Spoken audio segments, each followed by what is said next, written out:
They say there are moments in life that define us, moments that divide our existence into a before and an after, moments where a single decision, a single glance, can shatter everything we thought we knew. For me, that moment came on an autumn afternoon, when a stranger crossed through the gates of St. Clair Manor, and with him, he brought something I didn't even know I was starving for: danger, passion, and the promise of a freedom I didn't dare breathe aloud. But I'm getting ahead of myself. Let me take you back to the beginning, to the day when everything was suffocatingly different, to the day when I was still just a prisoner dressed in silk and lies. My name is Isadora Saint-Clair, and this is the story of how I learned that some cages are so exquisite we mistake them for palaces, until someone shows us the door. I grew up between marble walls and golden promises. St. Clair Manor was considered one of the most magnificent estates in all of England. Ballrooms that gleamed under crystal chandeliers like frozen starlight, gardens where imported roses bloomed in impossible colors, tapestries depicting glorious ancestors, war heroes, nobles who'd shaped empires. Everything was flawless, pristine, suffocating. My father, the Duke of St. Clair, was a man of few words and impossible expectations. He looked at me the way he looked at his thoroughbred horses. Valuable, yes, but only if I maintained the bloodline, the posture, the obedience. I was an investment, a chess piece, a commodity with a pulse. My mother? She was my ghost of Christmas future. Elegant, empty. A woman who'd stopped dreaming so long ago she couldn't remember what desire tasted like. She drifted through the manor like a beautiful specter, smiling at appropriate moments, but never alive, never truly alive. I watched her and saw my fate, and the terror was so visceral that I'd wake gasping in the dark, clawing at sheets that felt like burial shrouds, because I knew I was destined to become exactly like her, a porcelain doll in a porcelain house, playing a role someone else had scripted. Since I was 13, I knew who would own me: Lord Edmund Whitmore, a widowed earl, 20 years my senior, 3 grown children, impeccable reputation. My father sealed the arrangement over cigars and cognac, while I embroidered in the next room, listening to my life being bartered like livestock. Edmund visited regularly after that, always polite, always assessing. His eyes moved over me like a banker counting coins. His hands, when they touched mine, were cold, quick, as if my skin scalded him. He never asked what I thought, what I wanted, who I was beneath the title and dowry. To him, I was Lady Isadora Saint-Clair, and that was enough. I smiled when required, nodded on cue, played my part flawlessly. But at night, alone in the dark, I'd press my hands to my chest and wonder why my heart beat so desperately, so violently, as if trying to remind me I was still human. The women of my house did not love. That's what they drilled into me since childhood. Love was for peasant girls with nothing to lose. But for us, for women of noble blood, love was weakness, luxury, suicide. Love fades, Isadora, my mother told me once, brushing my hair before the mirror. But duty remains. And in the end, that's all that matters. I was 15, and I remember looking at our reflection, her behind me, and thinking, then what's the point? If we never feel, if we never burn. But I said nothing. I never did. The years bled together like watercolors. Birthdays celebrating my market value, not my existence. Balls where men looked through me and saw only land deeds and bank accounts. Days dissolving into elegant monotony. I was 19 when something inside me began to scream. Not loudly, a whisper. Constant, insistent, relentless. This can't be all. There has to be more. There has to be. I started noticing things I'd trained myself to ignore. The way the new maid looked at the gardener, eyes blazing with something unnamed. The way my distant cousin, who'd married for love and been disowned, wrote letters so alive the ink practically sang. The way my own heart raced when I read certain passages about passion that made me feel things good daughters shouldn't feel. I wanted that. God forgive me, but I craved it. I wanted to be touched by someone who desired me, not my fortune. I wanted someone to look at me and see Isadora, not Lady Saint-Clair, not a transaction, not a duty, me. But that was fantasy, delusion. In less than a year, I would turn 20.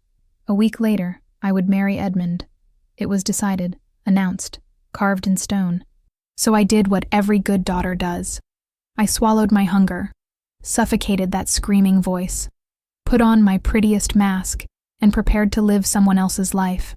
But the universe has a vicious sense of timing, because just when we surrender to our fate, when we finally stop fighting, that's when everything detonates. It was an autumn afternoon when he arrived, the kind of afternoon where sunlight turns everything to liquid gold, where the air thickens with invisible electricity that makes your skin hum. I was in the library, my sanctuary, lost in pages about distant lands I'd never see. The library was the only place I could breathe. Among books that spoke of adventure and impossible loves, I could pretend. I could imagine being one of those heroines. Brave, free, choosing. I was so absorbed I almost didn't hear the voices from the main hall. Almost. Then one voice cut through everything else. A voice I'd never heard, but that made me freeze mid-sentence, heart slamming against my ribs for no logical reason. Deep, masculine, rough in a way that didn't come from illness, but from something primal, something that made my skin prickle and my stomach drop. It was the kind of voice you feel in your bones, in places you don't have names for. I closed the book slowly, pulse erratic. Why did that voice affect me like this? I couldn't even see him, but every nerve in my body was on fire.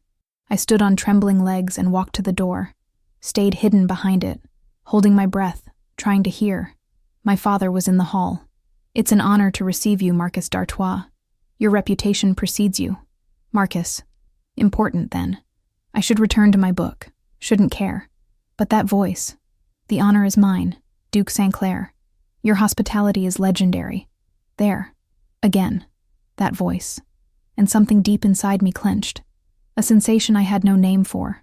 Like hunger. Like fear. Like waking up after years of sleep. Desire. Something whispered. And I shuddered. Because yes, that was it. But how can you desire someone you haven't seen? How can a voice alone set every inch of you ablaze? Come, let's discuss business in my study. My daughter should be nearby. I'll call her to meet you afterward. My heart stopped, then sprinted. He was going to call me. I was going to meet the owner of that voice. And for reasons I couldn't name, it terrified and thrilled me in equal measure. I rushed back to the library, smoothed my dress, ran hands through perfectly neat hair. My reflection showed flushed cheeks, bright eyes, parted lips. I looked different, awake, alive. I sat, pretended to read, but the words were meaningless. All I could hear was that voice echoing. All I could feel was my skin tingling, anticipating something my mind refused to acknowledge. Minutes felt like hours. Then, Lady Isadora? I looked up, and my world tilted. He was tall, impossibly tall. Broad shoulders filling the doorway, black hair slightly too long falling over his forehead in a way that made you want to touch it, just for an excuse. But the eyes, God, the eyes, storm gray, the color of the sky before lightning strikes. Eyes that didn't just look, they excavated. They stripped away every carefully constructed layer and went straight to the marrow of who you were. Under that gaze, I felt naked, seen, understood. It was terrifying. It was exhilarating. It was liberation. For one infinite moment, we just stood there, looking, and I felt reality shift, something fundamental clicking into place, as if every moment of my life had been leading to this one. Then he smiled. Small, barely there, just a curve at the corner of his mouth, but there was knowledge in that smile, recognition, as if he'd felt it too, as if the earthquake hadn't been mine alone. "Lady Isadora," he said. Hearing my name in that voice was like being caressed. I felt it physically, a shiver racing down my spine, pooling low in my belly. Forgive the intrusion. I was looking for the Duke. His voice up close was devastating, layered, like velvet wrapped around steel, soft but lethal, gentle but dangerous. I stood on weak legs. "Marquess," I managed. My voice sounded foreign, lower, rougher. "My father is in his study. I can take you there." That would be a pleasure. The way he said pleasure made my cheeks burn. I walked ahead through the corridors, hyper-aware of him behind me. I could feel him, his heat, his breath, the proximity. It was like being hunted in the most intoxicating way possible. "You enjoy reading," he said suddenly. I stopped, turned. How do you know? He pointed to my hands. Ink stains on your fingers, and there's a light in your eyes that only comes from someone who's just left another world. I looked at my hands, surprised. He was right. But more than that, he'd noticed. He'd truly looked. Not the way Edmund looked, calculating value, but really seeing details. Seeing me. I do, I admitted. Words coming easier than they should with strangers. Books are portals, to lives I'll never live. Why never? He stepped closer. Why surrender before trying? The question stunned me. Because I'm a woman, a lady. My place is where others choose for you. His eyes held understanding, as if he knew exactly what it meant to be caged. I whispered.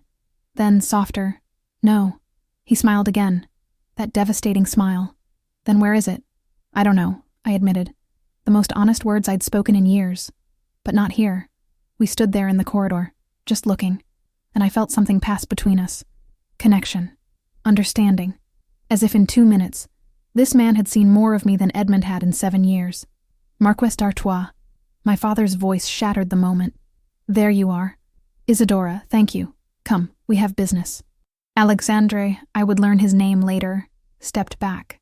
Proper distance restored, but his eyes still held mine, still promised something I didn't dare name. It was a pleasure, Lady Isadora. Likewise, Marquess. He turned to follow my father, but in the last heartbeat, he looked back, and what I saw in those gray eyes made me tremble. Promise. Danger. Something dark and tempting and utterly forbidden. I returned to my room in a trance, sat on my bed, pressed my hands to my face, trying to calm my racing heart. What had just happened? Who was that man? And why did 2 minutes in his presence make me feel more alive than 20 years of existence? That night at dinner, I couldn't stop looking at him, and I discovered, with equal parts terror and euphoria, that he couldn't stop looking at me either. But that's a story for tomorrow. For today, know this. There are moments that define us. And that one, in the library, with a stranger with storm-gray eyes who saw too much, who promised too much, who awakened too much, that was mine. The moment everything began.